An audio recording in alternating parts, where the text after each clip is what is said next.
Welcome to the Land Your Bet Sports Betting live stream.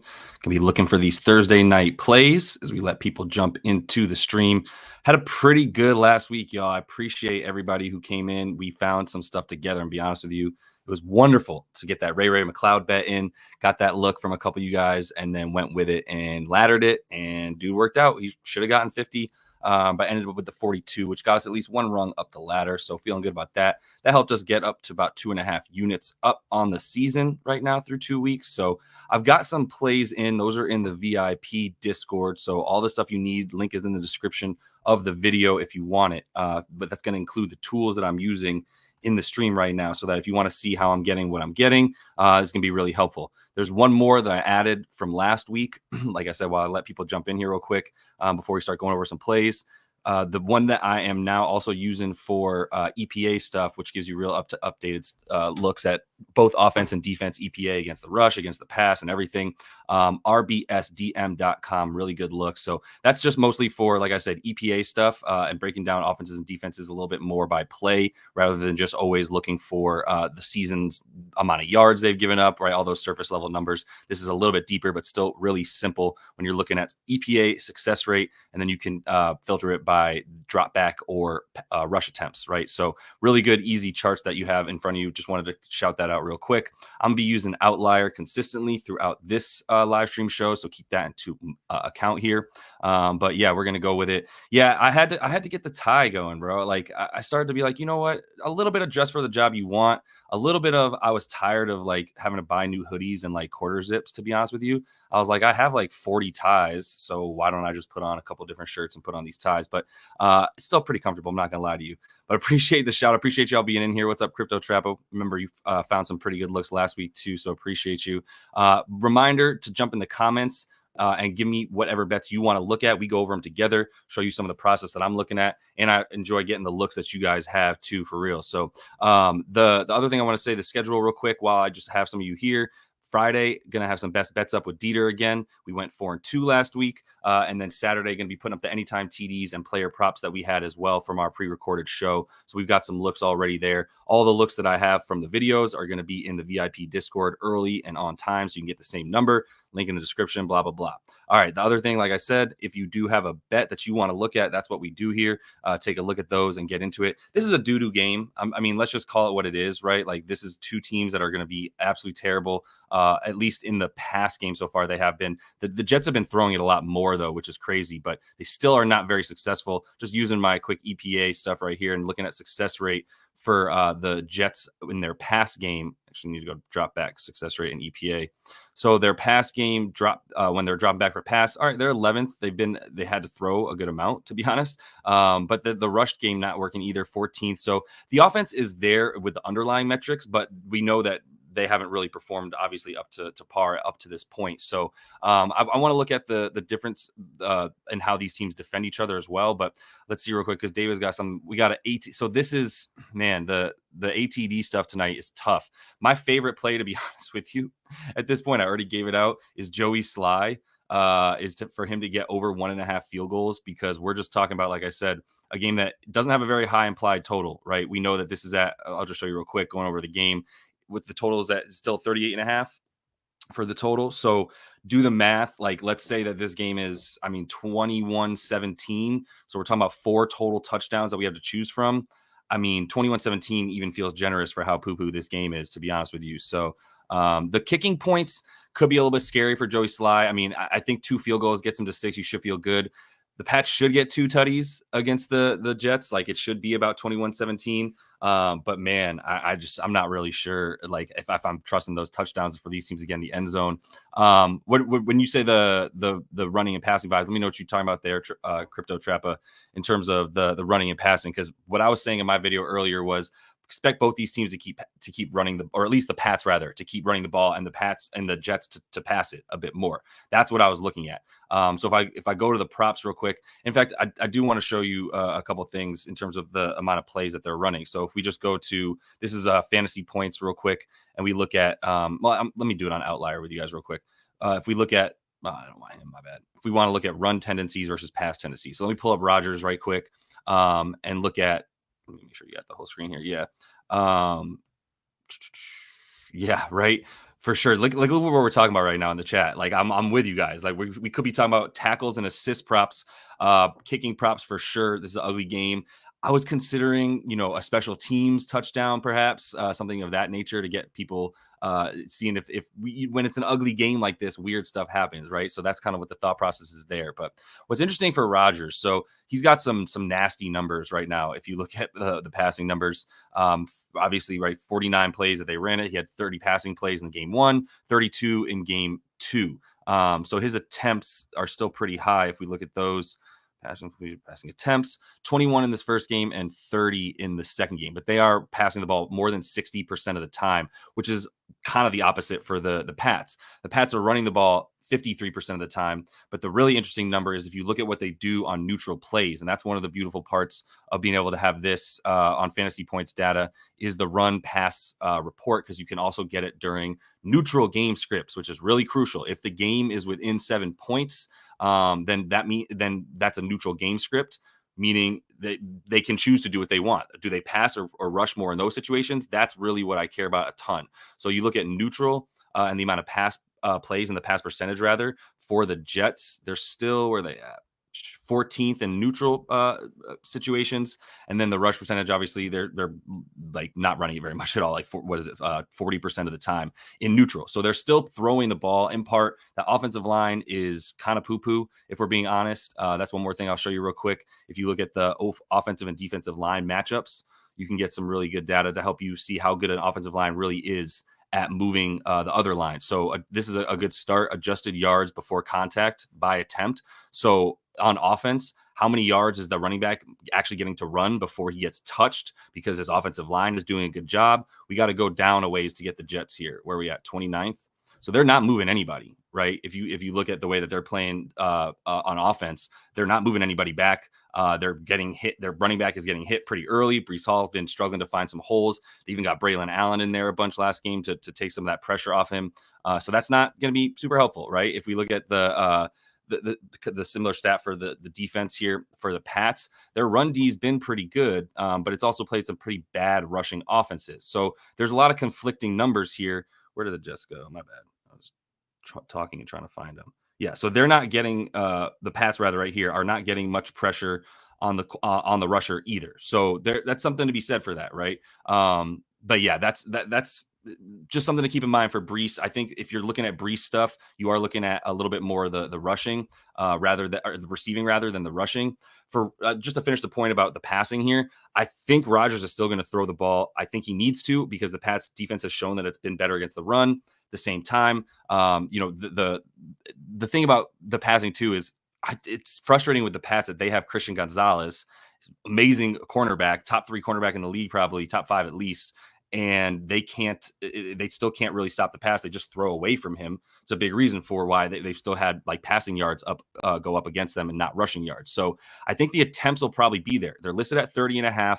They still think that Rodgers is going to throw in these neutral situations, which is something I was showing you a minute ago, once again, which is if you look at the snap stuff for, let me go to offense real quick and look at the snap report for this Jets squad. If you look at them in neutral situations, like we said, they still pass the ball 60% of the time. And that's going to be a huge problem for the Jets, the Pats pass defense. So looking at Rodgers, though, with the numbers, like I think the attempts are right on at right around 30. So now you're talking about, is he going to get 217 yards? This is kind of fluctuated a bunch, as you see, like 216.5. There was 215, 212.5 was the open, and it has been bet up. So people do seem to agree that he's going to be throwing the ball. But no, it's interesting because I was thinking the same thing here. And let me start putting some people up on the up next thing here, because I know y'all are putting some bets out there that I want to talk about. And I do have Garrett Wilson as the first one I was going to look at. So let's start with him. I'm also going to put Braelon Allen out there because he was a look. If you didn't see and you're listening, at least, you know that I took some Antonio Gibson stuff. And there's a couple things going on there. One is fade the public. Rhamondre Stevenson was a very popular bet for his over carries attempts, right? As a result, everybody wanted to bet it. It was 15.5 at the open from Rhamondre Stevenson. I'm just showing you this real quick. Why I'm talking about backups, Antonio Gibson. If you look at the way that it's been bet, and I believe we can look at that. Let me go to Rhamondre real quick. And I pull up his rush attempts. So this opened at 15.5, and you could still get it for decent money. And then it's up to 16.5 for minus odds at this point. So you're not going to get anything better than that. So I think people are misinterpreting, though, the fact that this is a short week. And you got a running back that's now run the ball 23 times on average in the first 2 games. He's on pace for like 400 plus touches. Like, this ain't Priest Holmes, Jamal Lewis era of the NFL. You don't get 400 touches as a running back anymore, at least not 400 rushes specifically. Like LT ain't out there. So they've got to preserve him. He's obviously their best player. I think if Gibson's going to be out there just as much as he has been, he's gotten an average of 9. He's gotten at least 7 in both of the first 2 games. He was actually banged up in the first game and only got the 7 carries in that one. Got 11 carries in game 2 after he was deemed a lot healthier. Obviously, he broke one off, which helped, but he didn't even need to break it off. He got 11 yards. He didn't even need to break it off. He got 11 yards or 11 attempts. Sorry, I made myself choke by laughing at my own stupid joke of saying break it off. But let me look at Garrett Wilson, because he was another guy. I just wanted to give you the Antonio Gibson one right there, just verbally anyway. And then I'm going to be putting these leans on the bottom line as well. You can see that scrolling along on the bottom. All the leans that I have are going to be there. All of them will be pinned in the video on YouTube as well. And a quick reminder, if you are watching this, as a lot of people are jumping in right now, would really appreciate liking the video. Give me a subscribe if you want to, but either way, let's get that. Let's get the likes up. I really appreciate that. I'm going to be looking at Garrett Wilson. Who do I think wins real quick? I think the Jets should win, but I think this game is within a touchdown, to be honest. Now, it could be like a last-minute 10-point game. It scared me too much to even take the Pats because they can't throw the ball. It's going to continue to be a problem. I don't think they're going to be able to throw it very much in this game. So now we look at Garrett Wilson with that in mind. If you're talking about a money line bet, I do think it's a good look for the Jets over the Pats, but it's still... get the odds here. It's not very good. If you look at public betting, everybody's betting the Jets on the money line. So obviously I'm not telling you anything that hasn't been out there, but also seem to agree with me that the percent of bets coming in on the Pats money spread. However, if you look at the money, 60% of the money is coming in on the Jets spread, right? And 60% of it on the money line as well. So the money is important to follow, because that's telling us like who is betting on this, right? The public ain't the money. Essentially, if all of the bets are coming in on one thing, but the money's coming in on the other, means that like the sharps are fading the public essentially, and that's usually a better route to take. That's partly why I'm off the Rhamondre Stevenson thing, was once I saw everybody hitting it. Let me get to Garrett, because I'm talking your ear off and haven't gotten to Garrett yet. So I was originally looking at Garrett too, and to be honest, sometimes what can happen is you get a look, it feels too good to be true. Then the public starts smashing it. You see every capper and their mom hitting it. And then that makes you go, okay, well, now I'm a little bit nervous to take it because everybody else is on it. That's kind of where I'm at with Garrett Wilson. So I like that. I believe it was Mike came in talking about, am I crazy for leaning on G Wilson unders? I don't think so, Mike. Like, I think you're starting to like be onto something because of how much this has gotten bet up a little bit. So the yards haven't really gotten bet up, but the receptions have. Those were opened at about minus 108. So actually not even too much, but what we're looking at is obviously versus wide receivers, and DK Metcalf and Jackson Smith and Jigba went off last week. In fact, the crazy stat of the day for me is both of the Seattle wide receivers have outdone in their game against the Pats, had better stats than all of the Pats wide receivers combined on the season. Pats wide receivers on the season are combining for 11 receptions and 85 yards. All right. And we're talking about last week, DK Metcalf went for 10 and 129. And Jigba had 12 receptions for 117 off the top of my dome. So that's going to be a big reason why these wide receiver numbers are crazy. The week before, Jamar Chase didn't do anything against the Pats, and Christian Gonzalez, big reason for that. So Garrett Wilson having the Christian Gonzalez treatment does scare you. You look at head-to-head last year, couldn't get to the 5 receptions against Christian, and really barely got any yards, because once he did get that, he got locked up, right, and taken down. So Garrett Wilson for me went from something that I was really considering for the receptions over to a stay away with actually a lean to the under. I was one of the, I hate this, but because the Mike Williams stuff got nuked, but Mike Williams was the dude. And just because we're on Garrett Wilson, I might as well stick on it for 1 sec, because Mike Williams is a little bit related, right? And Mike Will is a big reason why I was not necessarily a big reason why, but I was a little bit scared to take anything for Garrett, because If Mike Williams is truly as healthy as it seems Robert Saleh is claiming he is, and that has been the news that has bumped this from 22.5 to 28.5. So, and hopefully y'all caught the video that I put out yesterday, because this had Garrett Wilson Mike Williams over 22.5 receiving yards, getting ahead of the fact that we probably won't get this line anymore. My mind is on him as maybe the most worth it for a tutty. Plus 410. So somebody asked me earlier, what's your favorite ATD bet? My favorite ATD bet doesn't mean, David H., that it's the most likely to happen. It means it's my favorite because I get 4-1 odds on it. So everybody wants to go Mike Williams with the receptions yards mostly is what I've been seeing, because obviously he's a big ADOT guy. He's going to get a lot of air yards before he gets some of his catches.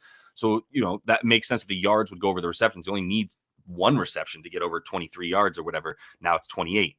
I still think you can play this up to 30 if you want to play Mike Williams. Like, I think he's good for probably about 3 receptions for about 30 to 40 yards. So if we wanted to just say F it and ladder him to the 40, I'm almost inclined to just do that and say, if you think he's going to do it, let's do it big. I think 29.5 is also a good look if you just want to take him for 30 plus yards. So I'm throwing that in here, and I'm going to take him. I'd probably sprinkle a quarter unit on him for the TD. I'm gonna put that in the leans real quick. And once again, all these leans will be pinned in the comment of the video on YouTube. So check that out. Another quick request for the likes, just to remind y'all, if you can like the video, it goes a long way. Putting Mike Will in here for, let's take him for the over 29.5 and put that at plus 105. And then I also like the ATTD for him at plus 410. Which book are we getting that on? The Caesars is the only one with the 30 number. Otherwise, you got to take 27.5 as the core line, or you got to go all the way up to 40 for some of the other books. So if you don't have Caesars, the plus 105, I don't want to give that out if you don't have Caesars. That's obviously tough. But if you want the tutty, that is on that 365. Oh yeah, they do be doing this weird over zero thing. I don't understand their stupid shit. Over half a tutty. That's because they're not offering the no props. You can get a touchdown no props these days, which is nice. But FanDuel plus 410. I think that's the look. If you want a quarter unit on Mike Will for the tutty, so we're gonna do that for a quarter. I'm pretty sure I'm about to put that in. It just seems too worth it. And I feel like I was one of the first people to be talking about Mike Williams because I was reading the Robert Saleh stuff. So I'm mad that it got nuked, but I still want to hit something for Mike Will in this one. This is what I'm saying though for Racer God. If you're talking about the stuff for Lazard, the reason you would take Lazard is Mike Will is going to get DJ Reader. So there is something to that, right? Like Sauce Gardner is going to be all over. Sauce Gardner. No, I'm sorry. We're talking about Christian Gonzalez. I'm mixing up my teams again. If you're talking about Lazard, him being in the slot, all right, it could be helpful. Like the Pats have not been very good versus slot receivers. I will say that is where he's lining up, I believe, for Lazard. So he could see the receptions. What are those at? Let me just bring it up since you're talking about it. We're on these receivers. Lazard.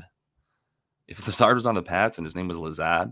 So what was his usage in week 3? Week 3 was a little bit, it just seemed like he's only had one good half this season. He hasn't even had one good game, right? Like he was doing nothing in game 1. And then in the second half, he came on. I think he had all 6 of his receptions in that game.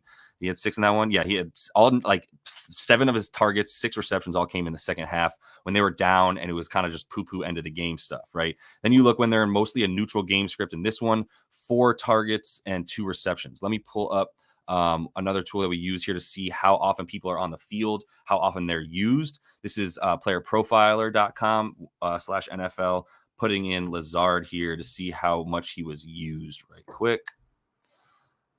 So in this game, let's do by game log. Let's see if we can get it. Okay, so game 1, Charvarius Ward. Yeah, I mean, he did all his stuff from the slot. 6 receptions. He was out there receiving yards. He had 9 targets. He ran 31 routes, which means he had 100% of the time that he was on the field, he was running routes and in pass plays. So that means he was being used well there. But then in the second game, though, that goes down to 78%. One of the things to keep in mind, game 1, Mike Will played 9 snaps. Game 2, Mike Will played 35 snaps. And that's part of the reason why people like Mike Will so much, is that Mike Will was supposed to play 20 snaps in week 2. Robert Saleh came out after the game and said, he was healthy. He said he felt good. He looked good. So we kept him out there for the 30 snaps.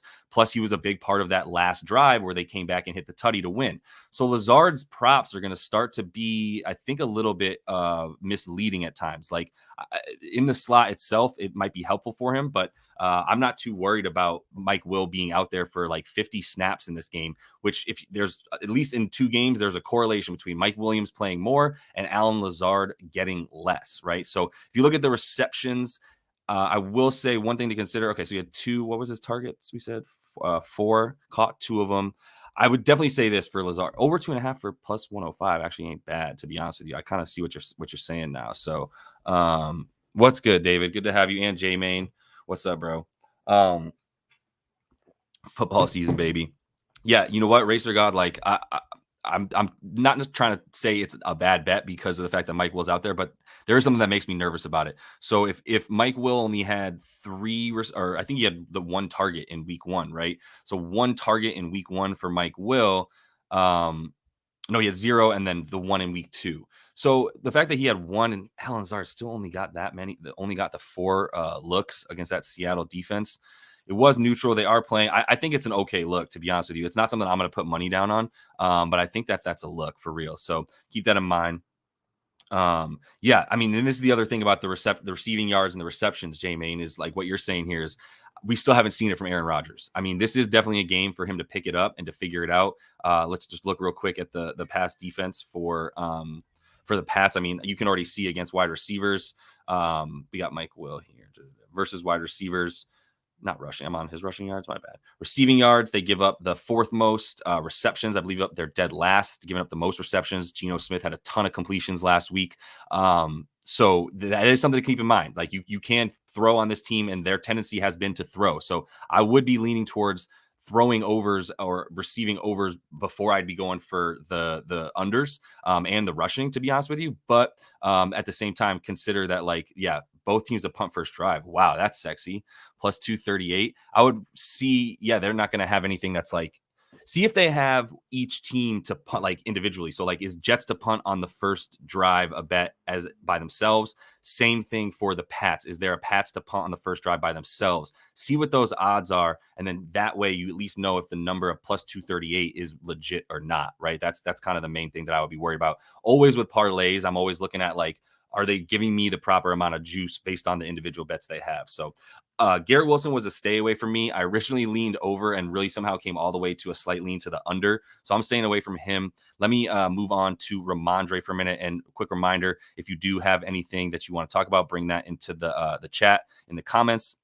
And we'll go over that stuff together using my 3 favorite tools, which is outlier.bet, alongside fantasy points, as well as a bunch of player profiler. Also got this EPA stuff up here, but let's look at Rhamondre real quick. So Rhamondre is another dude who I literally I gave him the Garrett Wilson treatment for real, because my initial thought was Rhamondre Stevenson is rushing the ball 1,000,000 times a game, and his rushing attempts prop was at 15.5 minus 105 when it opened. I liked that.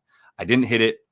I put it in the video as a lean, and then everybody hit. I'm not saying this because of me. I'm just saying everybody hit it. A few other cappers came out with it. It's one of those things where I was like, look, I mean, if the number is 9 below how many, he needs 8 below essentially what it was in game 1, and like 5 below what it is here in game 2 when he went over these things. Like a 16.5 line is going to cause people to bet on it no matter what.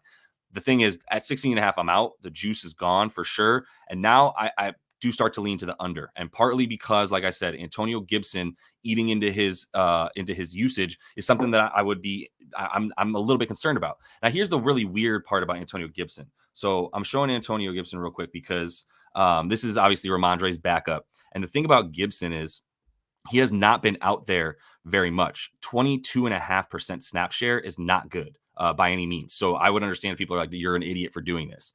The thing is the opportunity share is still kind of there. Like, he's still getting the opportunities when he's out there. So this offense runs the ball more than almost as much as anybody, right? I forget who's actually going to lead the league in rushing. I'll remember in a second. But either way, the Lions. The Lions have the nastiest offensive line for rushing offense for sure. That's not even a question. But hold on real quick. I'm going to interrupt myself just to see what's up. Just a punt. Plus 110. Pats to punt minus 140. That's crazy. What a wild, weird bet when you consider that the Pats to punt. My bad. I'm an idiot. That makes sense. I like it. If you put those in at plus 230, plus 238, That should be about plus 230. Yeah. So that comes out to some good math. I don't mind that little FD play that you were talking about there, Rams versus Jets. And talking about Stevenson right now, I'm not. If you get to 17.5, that's an under for sure. And you can get that on some books, I'm pretty sure, Jeshua. So if you want that, Jeshua, I like that. Then yeah, you're good. What's up, Joe? Good to see you, bro. You've got Breece and Stevenson over 80, both of them, right? Let me know if that's both of them. But let me finish my point since I keep interrupting myself. Y'all know what's up with my ADD. But the fact that he still has so many touches, right? That's what I'm getting at. So 18 carries in 2 games, averaging 9 a game. The interesting thing too is he's not getting any targets. And this is a dude that we always knew as a pass catching running back coming out of the backfield in Washington, even though they couldn't use him correctly. He still has that ability, but Rhamondre actually is 8th in the league amongst RBs in terms of targets. So Rhamondre is actually the one being used in the pass game. He's also just out there so much. But the main point that I want to make, though, is I think Antonio Gibson is out there for a bit more in this game because you can't run this man into the ground by week 2 with the 400 plus carries pace that he's on for the rest of this season. So if you can get 17, under 17 and a half, looks like it's available on DK. A lot of you would have that, I would imagine. That I start to lean on that because this has gotten bet way too high, to be honest with you. And so I start to lean towards the under on that stuff. So that should also tell you a little bit about why I'm not really looking at yards for either of them. But yeah, either way. This is a really great poll question. I appreciate it, Back Nine Ronnie. Does everybody look at the toilet paper when you wipe or not? It's crucial. I think everybody does. I mean, how else are you supposed to know if you're done wiping, bro? Like, that's not something you can just feel. But appreciate the poll. Let's poll everybody on that and get that out there. Rhamondre is a stay away at this point. And like I said, if you get 17 and a half, I look at that as an under. I'm not really messing with that. So, but if you get a little boost, so it's both of them. Yeah. If you get a little boost, that's cool. I would once again see if you can't parlay those two together and see what it is without the boost. If it's worse than 225, then yeah, they're giving you a little bit of something there, but it might not even be that much of a boost. That sometimes it's just marketing. All right, let's see. Yeah. And we're talking about, yeah, the Sean Mathis is bringing up how the Rhamondre stuff is moving. So that makes sense that people keep betting the over. Like if you want to wait to pounce on the under for it to get to 18 and a half, fine. But if you got 17 and a half on DraftKings, that's actually an under for me a little bit more. So that's my main thing with Rhamondre. That's why he's a stay away. Like, look, this is a doo-doo poo-poo game. It really is. If you think there's going to be more points than expected, fine. But 38 and a half points means we're looking at a max of 4 touchdowns. So just calmate, Paquito, with the plethora of touchdown bets that we want to make. I'd rather just say screw it, Mike Williams 4-1. If I think his usage is going to increase, then I would rather just have that. So let me take Rhamondre out of here. With Rhamondre. Let me look at Breece. I know I don't have him. Let me put him up next. He's going to cut the line because we should look at Breece too, since we're already talking about the other RB. And in the same breath, we should just be talking about Braelon Allen, right? So let's get to Breece Lightning for a minute. I hope Breece Lightning is catching on. Like, I don't know why that's not just man's nickname, but 99 and a half rushing receiving. Okay. So you're getting a little boost. You don't have to get, so I see what you're saying, Joe, too. Like if you have Breece Hall and he's actually got way higher, that makes sense. Let me know whose receptions you're talking about, Carlos. There's a couple of people with 2.5, but let me know where you're at. And I do want to put Demario Douglas on here too, so that y'all know I'm about to look at him because we may have a Demario Douglas game. That's nasty business, but we might have a Demario game. It's a me, Demario Douglas. All right.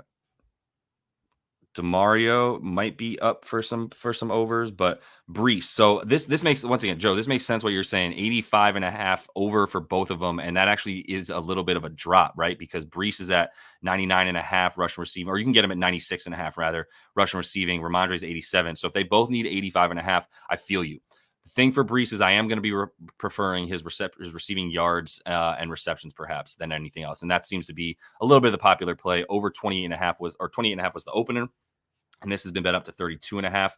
So I dig it. The tutty is not minus 137. Like he is a very likely tutty scorer, but this is a much better, robust rush defense. As we mentioned, they've given up defense overall touchdowns against overall. They've only given up 6. the Jets offense is comparable to the Seahawks and to the Bengals as well, especially the Bengals without all their wide receivers. So keep that in mind. I don't like what I'm seeing from Aaron Rodgers right now. You can look at some stuff that helps you with that too. I know I'm interrupting myself again, but if you look at advanced passing, like trustworthy throws, things of that nature, this gives you some really good looks in depth into what is going on with somebody like Aaron Rodgers. So if we go over to more of the efficiency numbers and the advanced stuff, let's hero throws. No, I want off-target throw percentage, right? So who has a very high off-target throw percentage? Aaron Rodgers is 8th highest. So the only people that have a worse throw percentage than Aaron Rodgers this season are Skylar Thompson, Daniel Jones, Bo Nix, Jordan Love, Caleb. Like, this is not a list you want to be a part of, and he is on that list with these folks. So keep that in mind, that offense does not look good, and I have not been that impressed with the defenses real quick. Okay. Oh, you were talking about Stevenson. My bad, Carlos. I already went past that. The Rhamondre over 2.5 receptions. Yeah, I would lean that way first. Let me just interrupt myself to do that real quick. But because like I said, he's been way more involved in the pass game, which is crazy. I didn't think you were going to get good money for the over 2.5. Like, it's really got to be more of like a Derrick Henry type to get you decent odds on over 2.5 for a running back. But the receptions is where I'd go before the receiving yards with the way the Jets have been chasing the ball. Although, does anybody have a update on CJ Mosley? I wonder. Is he still questionable? CJ Mosley was a big deal. He's still questionable. If CJ Mosley's out, then I'd like all the receiving for Rhamondre, to be honest with you. That's really where I go. If we get some CJ Mosley out stuff, I think that's the play for Rhamondre. But yeah, if you're gonna play anything for Rhamondre, you can take the receptions, but at 14.5, or well, it's gone up to 15.5. If CJ is out, Mosley that is, then I like both the yards and the receptions, to be honest. Not going to get much juice for combining them because they're directly correlated to each other. If you took under yards and over receptions, you get a really nice parlay payout for the negative correlation of those two things. But just keep that in mind. So for Breece, once again, I'm on the receiving for him as well, to be honest with you. If we look at the rush yards, this Jets offensive line, I showed people earlier, it's nasty business, bro. It's just disgusting. And this team, this Pats defense has been much better against the rush so far this season, in part because they've been playing teams with bad run games. I will say that Zach Charbonnet had to take over last week, and that Seahawks offensive line is terrible. But if you want to know what I mean as far as the Jets offensive line, let me just go back to their not the snap report, my bad. I'm going to teams O-line stuff real quick, O-line, D-line matchups, and just showing you how the Jets rush offense has not been helped by its O-line at all. It is 4th worst in terms of adjusted yards before its running back gets touched.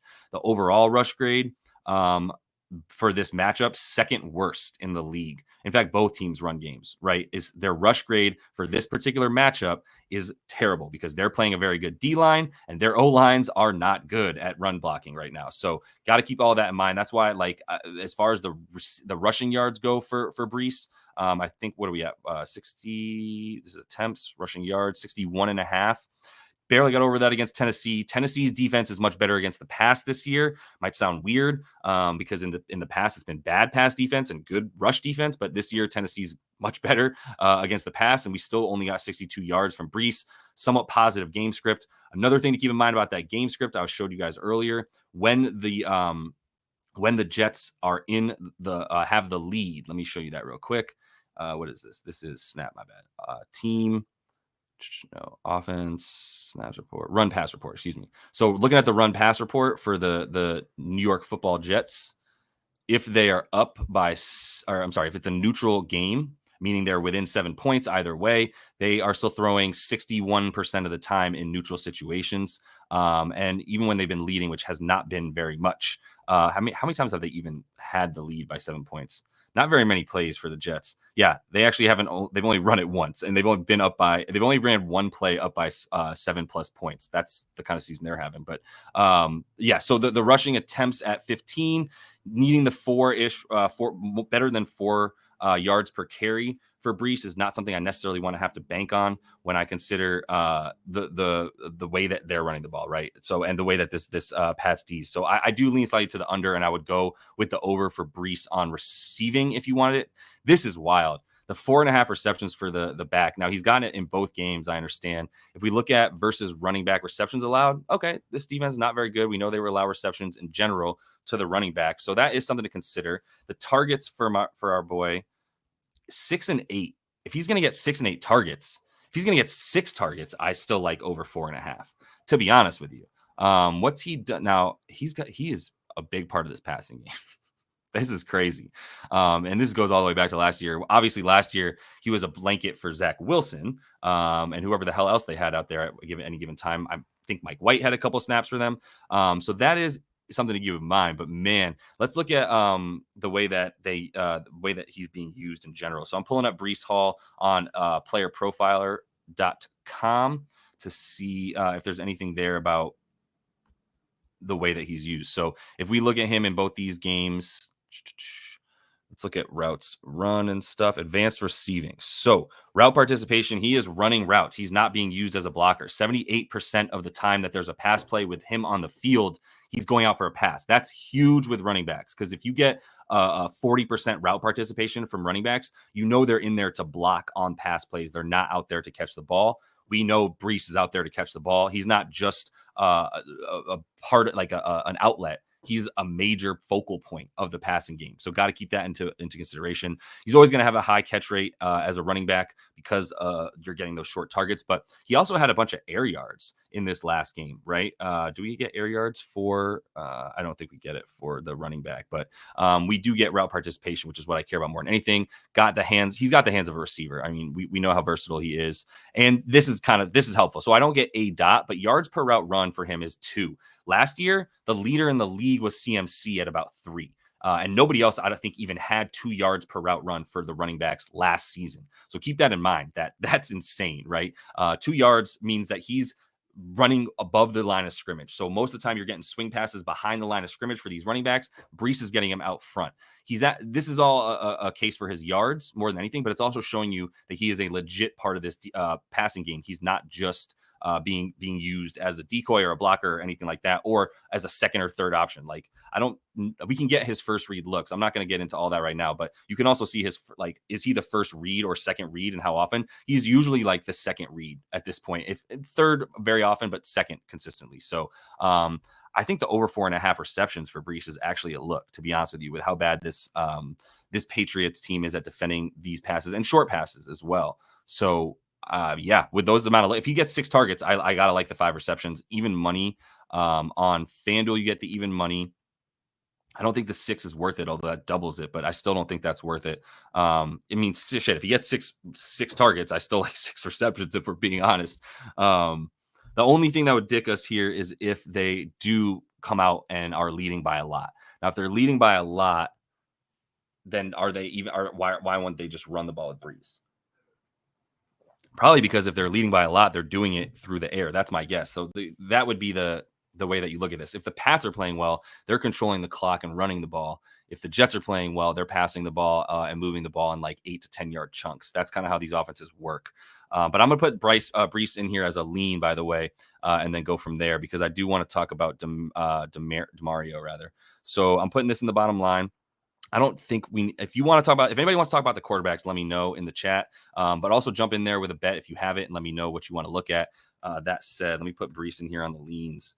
Breece Hall over 4.5 receptions is plus 100 on DK.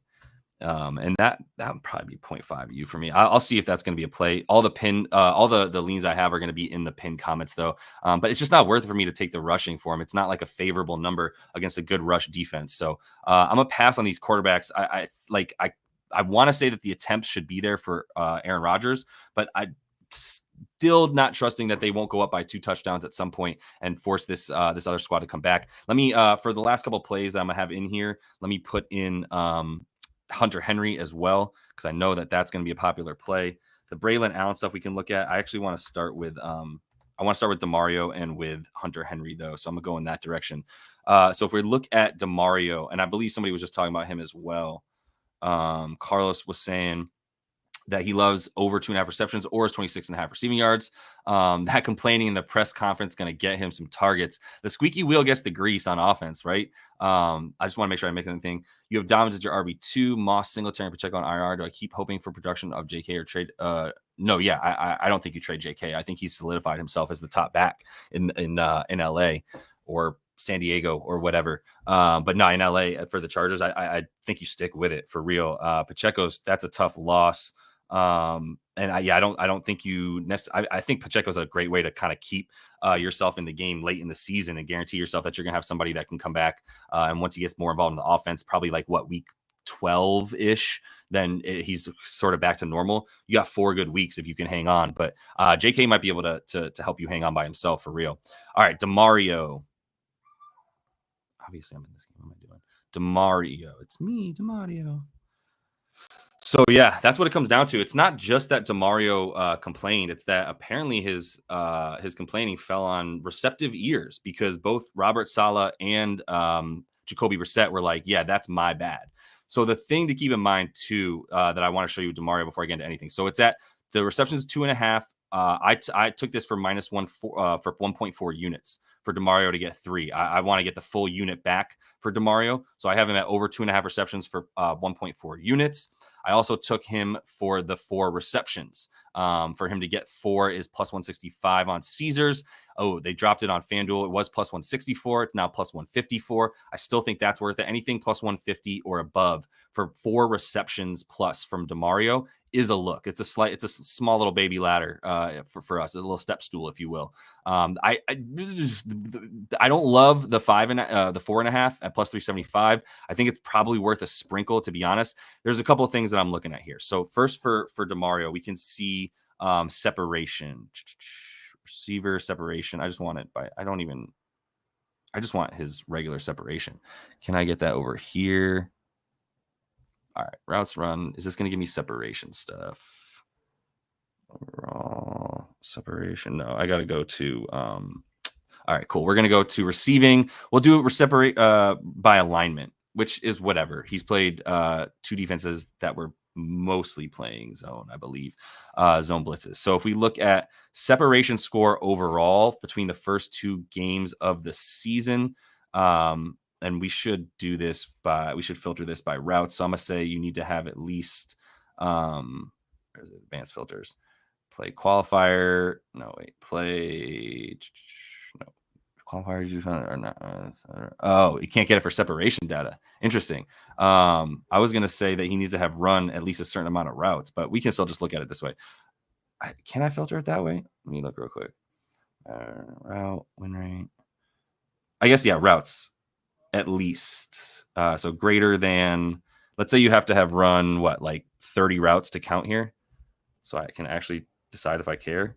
30 routes run. All right, cool. So I've got this filtered with 30 routes run as the minimum and the separation score. And Garrett Wilson's had some good separation. Can't believe he hasn't been used.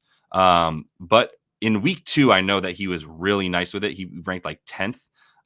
Let's see. I guess he's further down than I thought. I really thought he was a little bit higher up. Oh, but this is this is overall. All right, good. Let's just search for him real quick. Can I get rid of this, please? Thank you. Let's put in Demario. Oh, they're not giving me Demario stuff. Why is that? Has he not run 30 routes? That's crazy. He has to have run 30 routes. Let me reset this. Pull him back up. I know his separation was nice in week 2.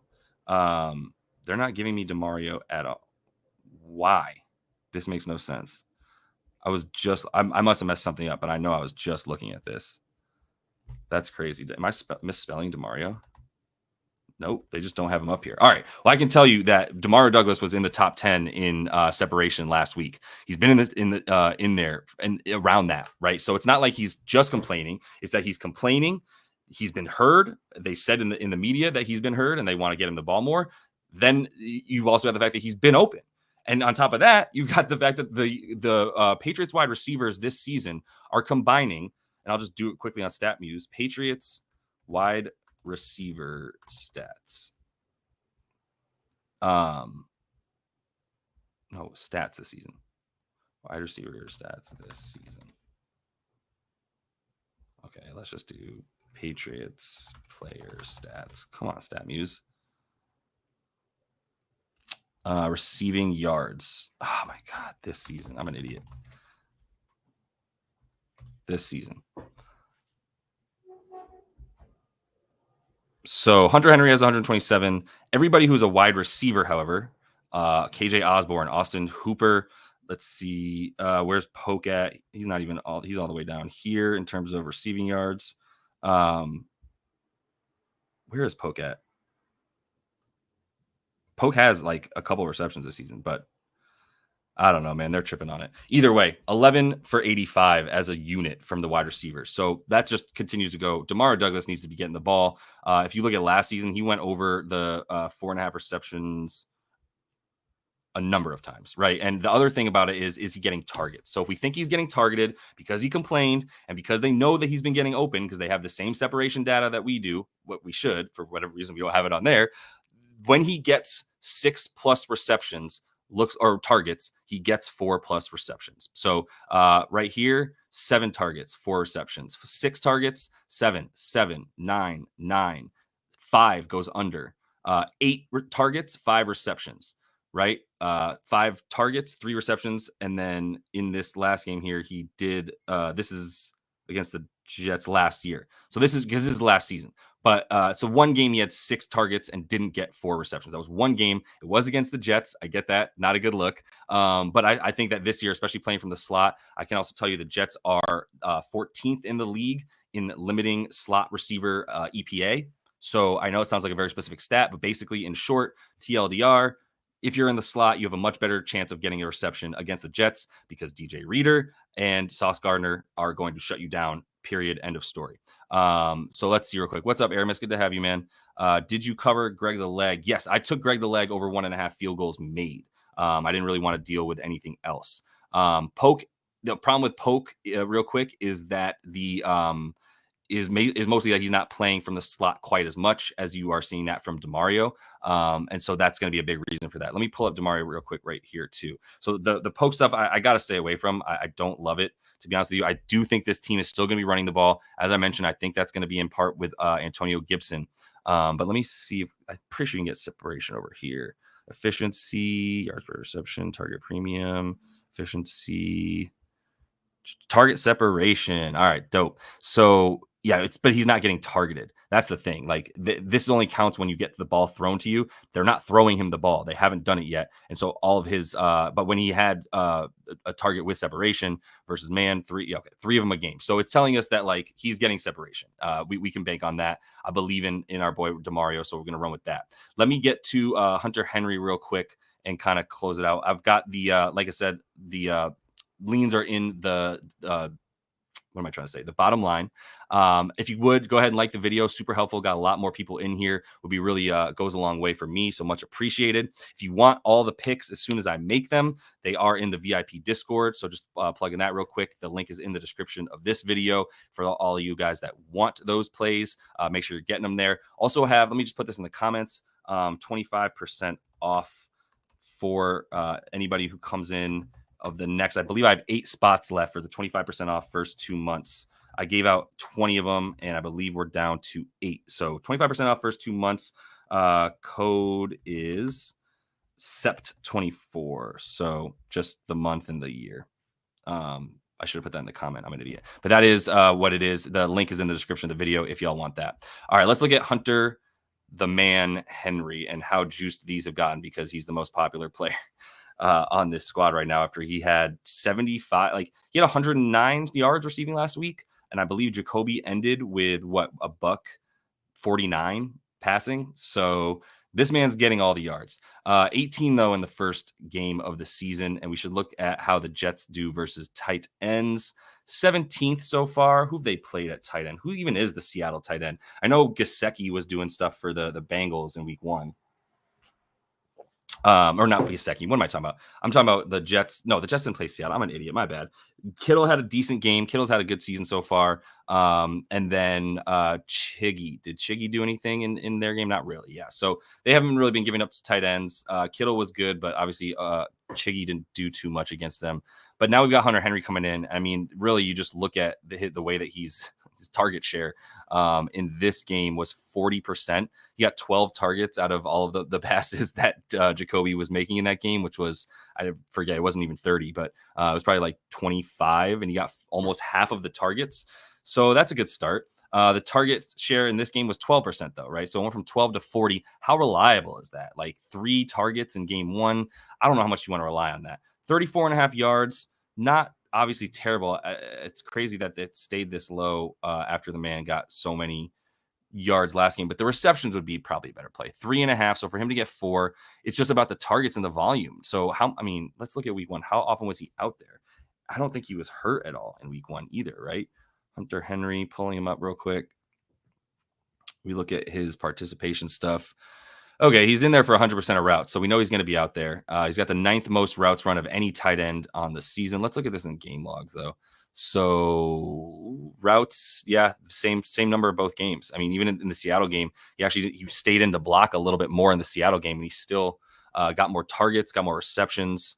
Yeah, I mean, 68 air yards, not bad. It's 8 receptions though, so that actually isn't that good. But I'd still take about like 8 or 9 air yards for my tight end. Number 2 fantasy tight end right now, everybody, Hunter Henry. Let me know if you had that on your bingo card.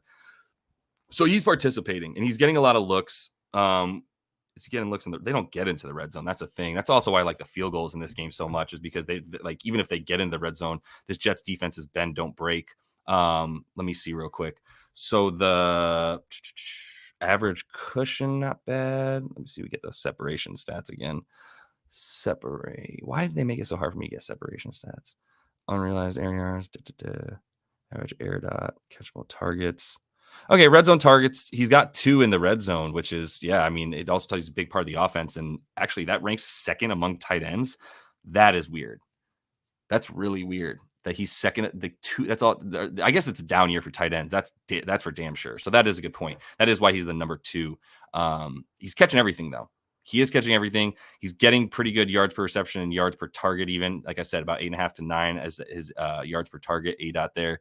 I like all that stuff. I still don't see any reason not to take him, but 2 games does not a season make. I don't really know that you can just rely on 2 games worth of shit with him against a defense that, once again, is Mosley in.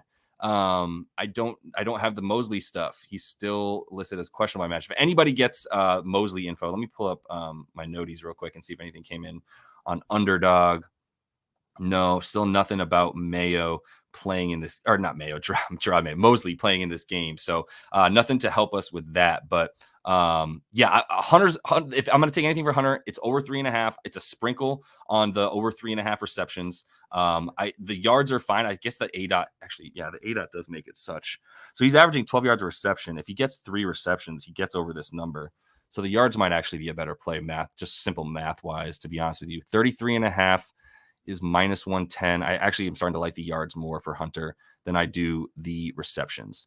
It's the targets that I don't know about, and the fact that he is at such a high ADOT, that is what tells me to go for the yards rather than for the receptions, because the target rate, that's actually not even bad. His last game skews everything. Last game he just got all the targets, so he's already going to dominate that. But if you look at like I said, the air yards here, that is where I'm like, all right, yeah, this dude is running, and even unrealized air yards, meaning he's running long routes and still not catching the ball on those long routes. But that's 35 divided by 2. It's like 17.5 yards per route that he's getting targeted. That's incredible. You get 2 receptions at 17 yards per target.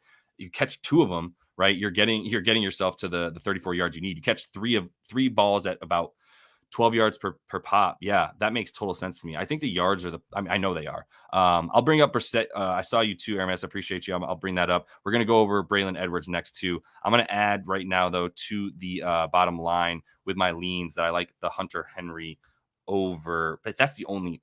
I'm getting a little crazy. Can't be exposing myself to too many receiving props for the Pat squad. But I think it's going to be a Henry and Douglas game. Henry Douglas. Is that a person? I feel like that's a person. Henry is going to be, or Hunter Douglas. Hunter Henry over 33.5 receiving yards is minus. Let me pull this up real quick. Minus 110 on FanDuel. All right, good. It's FanDuel for all of us who we should all have access to FanDuel if we're living in this country. Minus 110. I guess you can take the minus 125 if you have DK, if you want that. I'm good with the over 33.5 minus 110. on FD. That would be 1U as well as a -110 bet. So that's scrolling on the bottom line. These are all going to be pinned in the comments. I'm sorry, this will be a comment that is pinned on YouTube. So check that out. Okay, I was just thinking about this, Joe. I appreciate you looking out right now. I was just like, wait, so what is the Hunter and Douglas stuff? 25 yards each is +160. So, and Douglas is at what, like 26.5? Not terrible, because 25 for Hunter is very reasonable. That could easily mean 2 receptions for Hunter. I like that, Joe. Yeah, I'm starting to like that more. I didn't do the math on the +160, but I'm there with that. Appreciate it. Yeah, if you would hit the like button, just another quick reminder. Got the code there, link in the description for the VIP Discord, blah, blah, blah. Nobody gives a shit. Just give us the picks, bro, right? Let me get off of this. So you know I like Demario and Hunter. Braelon. And by the way, if anybody has a sneaky, like, Ray McLeod type look from last week, let me know. Who am I missing that's like getting targets and usage that I'm not aware of? This is why I like Demario. He's not getting the targets, but he's out there for the routes, and he's getting separation. That's the volume that I'm looking for. I can't guarantee you what's going to happen. I can tell you what is likely to be fadeable, right, from last week's results. And Demario Douglas, fadeable for the first 2 weeks results. So that's just something to keep in mind. Braelon. Let's talk about Braelon because he's super interesting. He probably pissed off a bunch of us Breece Hall fantasy owners last week. I know I'm in that category. I wasn't going to win last week anyway, to be honest with you. Braelon. So what did he steal from our boy Breece Lightning last week? Where are you at, Braelon? Down. What's he at? Like 18.5? Oh, he's at 20. Is it 24.5 now? Wow. This opened at 16.5. This got nuked, y'all. I'm not sure if you've seen a bunch of other people putting up this Braelon Allen one, but this got pulverized by bets. And he's going up, obviously, against a really good rush defense. And now Braelon, how involved in the pass game is he, I wonder? Let's see real quick, though. Rush attempts, like this, like the first one, this was a negative game script. So the positive game script does seem to indicate that he's got a chance to be out there for a bunch more, to be a little bit more involved. I get that. That makes total sense, actually. So once again, you got to project a positive game script for the Pats, meaning they're going to be winning or neutral-ish, or excuse me, for the Jets. The other thing, though, for the Jets is, like, once again, I told you they pass the ball a ton in neutral situations, and they've been in neutral for a decent amount. Receiving yards at 23 last game. This is at 9.5. This might be a little bit better. The receptions and targets, only one in this game. One reception for the 9 yards.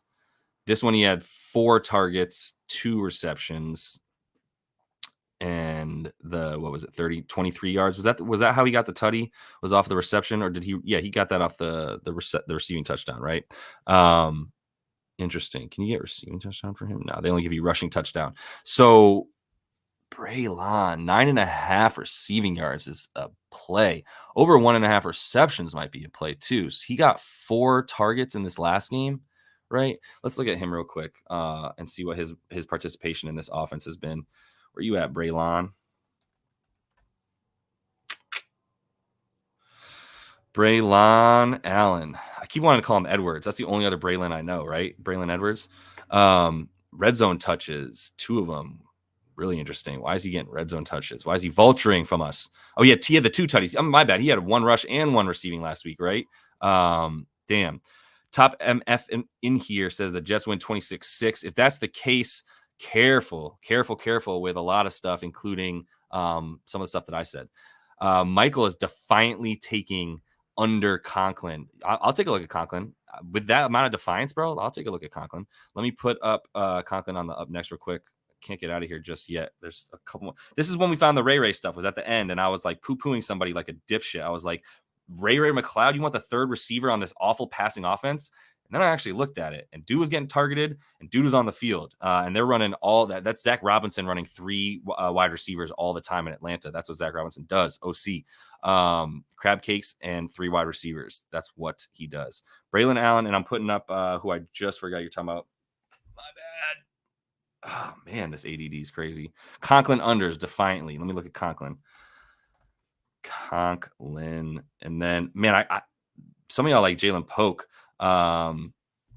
Yeah, that's interesting. Cool. Thank you for that.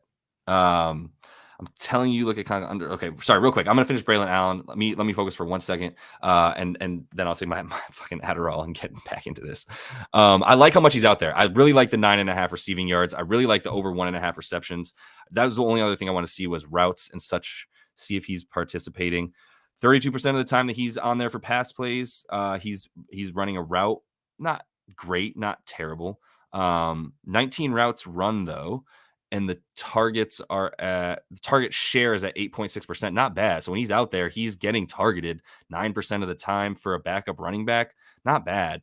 Only 5 targets on the season makes you nervous. So the 4 and the 1. So he's at 2.5. But if he's at 2.5, I still like 2 receptions. I mean, this is just a small sample size, so it doesn't help us that much, right? The snap share is not great. The opportunity share is not great. But this does have the smell of a positive game script consistently for this Jets squad, right? Like at least that's what the numbers are telling us.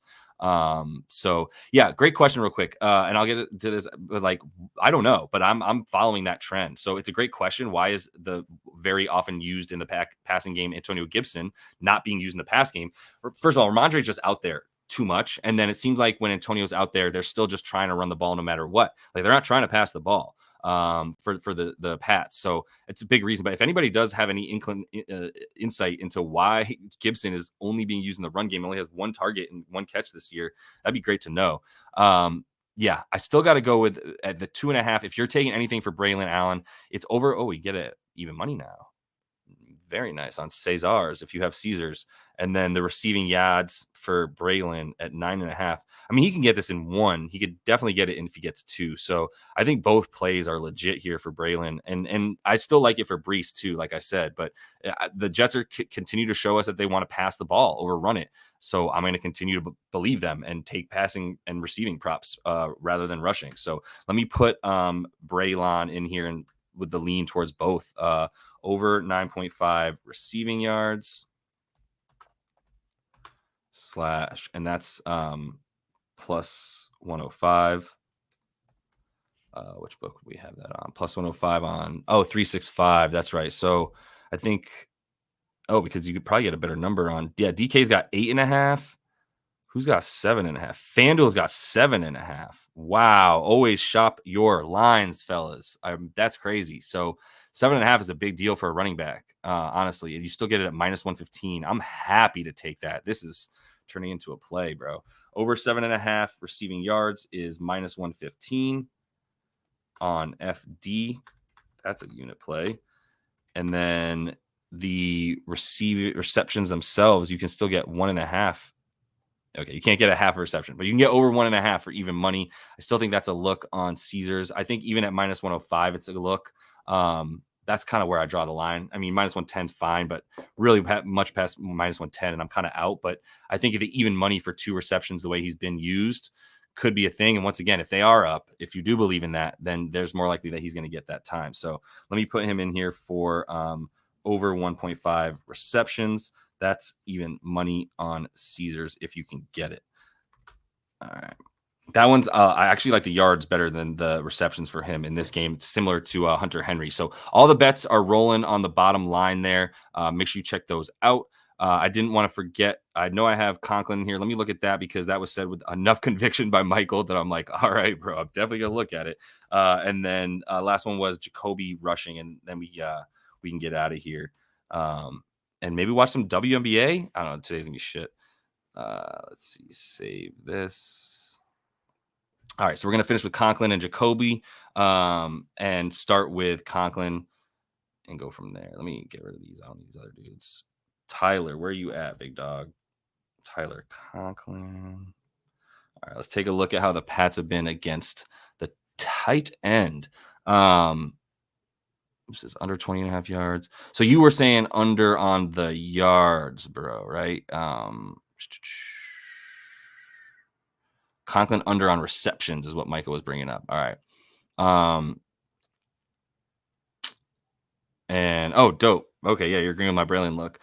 You got Braelon at 15.5, 25, etc. Okay, yeah. So you got the 15.5 receiving yards. Is that right? But either way, like, yeah, it's a good look. And Salah did go out of his way to say he was how good he was in the receiving game. If you think that they're going to smoke him, then he's going to get, you probably got 15.5 rushing and receiving, I imagine, something like that. So either way, yeah. But nah, I agree, Mike Maddock. Like, this is something I'm not trying to like throw heavy units on right now. For my plays, I have about 2 units. My favorite play is Joey Sly over 1.5 field goals. Anytime that your favorite play is a field goal bet, you know it's nasty work, and that's what we're going to get tonight. So it is what it is. Tyler Conklin, let's talk about him. What's up, Big T? Why? All right. So and Michael, by the way, I always appreciate if you have the insight. So you're saying that Conklin is not going to be somebody that is if he's running over the middle, the Jets are going to be giving up stuff to the running backs and staying close to the tight ends, right? I believe that's kind of what you're talking about with Conklin. Also, probably not someone who's going to be used very much if they do build a lead. So keep that in mind. Receiving yards is at 20. Receptions is at 2.5. The under is -120 on the receptions.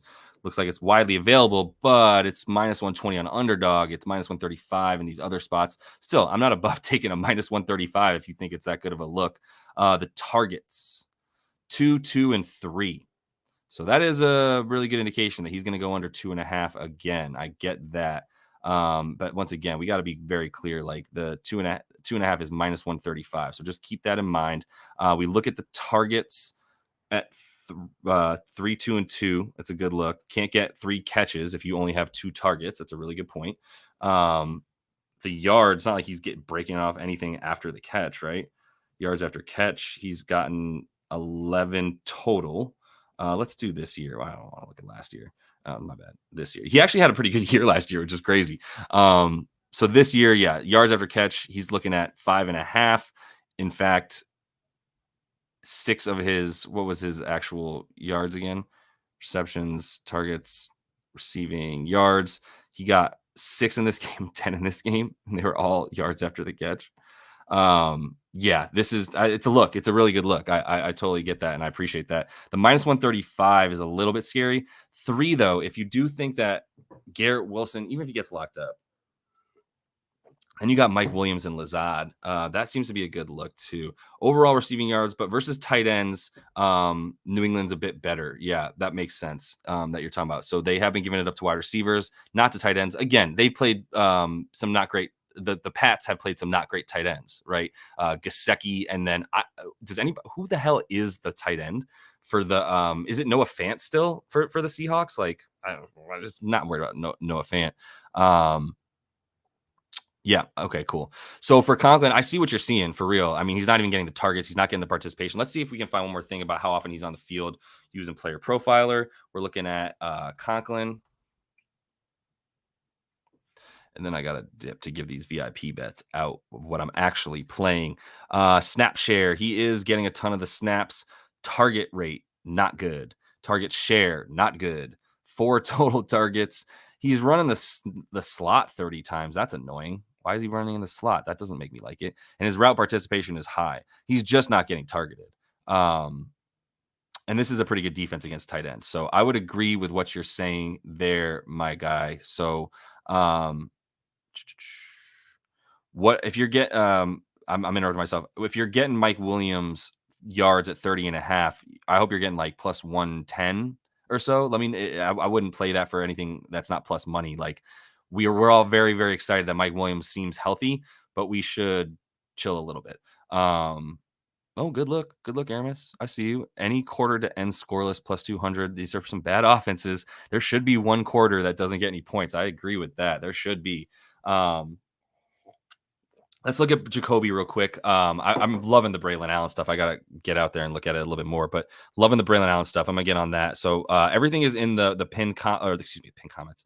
Everything is in the bottom line right now. The comment that I pin in YouTube will have the leans from here. If you want the final plays, link in the description of the video. The Discord is free, y'all, just so you know. The Discord is fully free, except for the channels where I give my notes that I deliver to you guys, so you have those to use for your bets. I deliver my write-ups for the picks that I'm making, and as important as anything, the picks that I'm making. Still up 2.5 units. Had a really rough Thursday night football against the Bills and the Bills and Dolphins. That one sucked. I think a lot of us got screwed, except for everybody that bet on James Cook. I had a bunch of other stuff that was supposed to hit and didn't. But anyway, feeling pretty good about this football season still. Also got the W. For any of y'all that are in the W, we got soft lines all the day, every day in the W, up 25 units there as well. That actually has about a 27% ROI on the W stuff. So keep that in mind. But let's keep it moving here and finish up with the Jacoby for our guy Aramis. So I appreciate always bringing some good looks in here. Looking at our boy Jacoby, and Jacoby deserves all the praise. Like, Jacoby is playing behind a terrible offensive line and is not getting sacked. That's pretty crazy. Like, he's third in sack rate, and I believe his offensive line on the run, and I can even give you that right now, is very, very poo-poo. Looking at the pass offense for the Patriots real quick, pass grade for this Pats offensive line. Where are you at, New England? Let me keep scrolling before I get to them. New England, 26th, right? So they are not getting any push forward. They're not really even able to hold the pocket for Aaron Rodgers. It's partly why he's looked so bad. The pressure percentage that they're receiving is pretty high. Teams aren't even bringing pressure against them. That's crazy. And they still can't block them. But if you look at the pressure rate over expectation for them, that moves them down pretty far as well, wherever they're at. Yeah, they're still just so bad, dude. All right, so they're allowing a ton of pressure in the pass game. Not good. Does force your man to run out of the pocket. So let's look at the rush yards real quick, see if he's going to get forced out. I saw the rush attempts for him were super low. That actually caught my eye, like 3.5. I guess he only did it twice against the Seahawks, was able to pass a little bit more. But to the point that a couple of you guys were making, Michael made this point about running backs being a good receiving target versus versus the Jets. That's kind of in line with what we're talking about here, which is the Jets will force you out of the pocket. This Pats offensive line has proven it's poo-poo. So it's really just a matter of, is that going to force Jacoby to have to run? I would say so. But the thing is, so the rush yards are at 10.5. I could easily see him getting that on 1. That's really interesting. So obviously this season doesn't give you that much to go with. I know he had a bunch against Cincy on the 7 rush attempts. So that's what it comes down to, is both these, like, he needs to get the rush attempts to get there. And it's a little bit hard for me to predict that. If we look at, let me look at it this way. So one more tool that's a little bit more basic than any of these. Well, it's a lot more basic than the ones I've been showing you, especially like fantasy points and even player profiler. But it is really helpful just to see tendencies from a sort of bird's eye view. So this is fantasy.nfl.com. It's an NFL.com based website. You can see, like, you can get to the next gen stuff, whatever. But this is looking at fantasy points. And that's fine, but it also breaks it down by passing and all the rest. So this is defenses versus running backs in 2024 and how many receptions they get. So, and I know we're doing Jacoby, but I'm just showing you what I mean. So receiving receptions this year for RBs, the Jets at 10th, not as high as you might think. But let's look at the QB rushing stuff. Attempts. So, yeah, I wish this was higher for the Jets. I wish the attempts were there for the opposing QB. Now, the QBs they played were, who did they play? They played Brock Purdy. He's not going to rush. And then they played Will Levis. He's not going to rush. So it's not quite apples to apples here, right? That definitely is not something that you can totally just bank on. Can I get any of this stuff? Rushing by quarterback stuff. Yeah, it's not going to help me there either. Yeah, I don't have anything to help me with the Jacoby bet, Aramis. That's the only thing that I'm looking at here. Yeah, this is some parlay science. What's up, Daft? Williams, yeah, this is always a good look. Like I was saying earlier, if you take over on yards, under on receptions, you're going to get higher odds. Rodgers hit this dickhead long, then ignore him for the rest of the game. Either do it early and then not do it again, or do it late after not having done it at all. I totally get that. Either way, I'm on the yards for an over for Williams. It makes total sense. I am probably going to sprinkle on him at the TD at 4-1 as well. If he's going to catch a 30-yard pass, maybe it'll be from 30 yards out.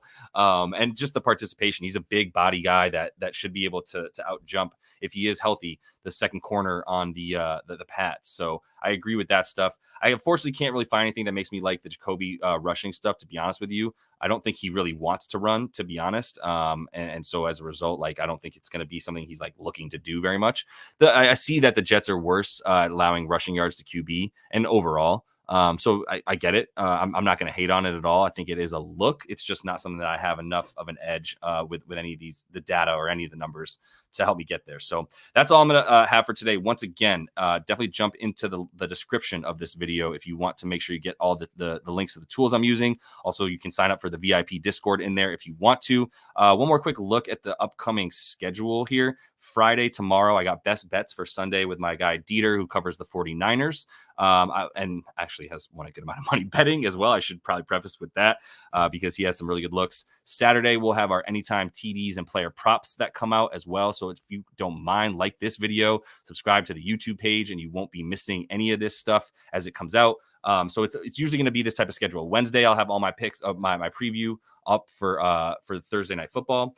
Thursday, we'll do this live stream. Friday, you'll get best bets. Saturday, you'll get anytime touchdowns and player props. And then on Sunday, I am live with Modi at 11 a.m. on his channel. If you want to check out some last second stuff, usually on Sunday mornings, I'm looking at teasers. That's one more bit of info I want to just kind of give everybody. Teasers are great bets in the NFL on Sunday morning. They are not good bets on Tuesday or Wednesday or even Thursday because those lines are still getting shaped. We still don't have full injury reports.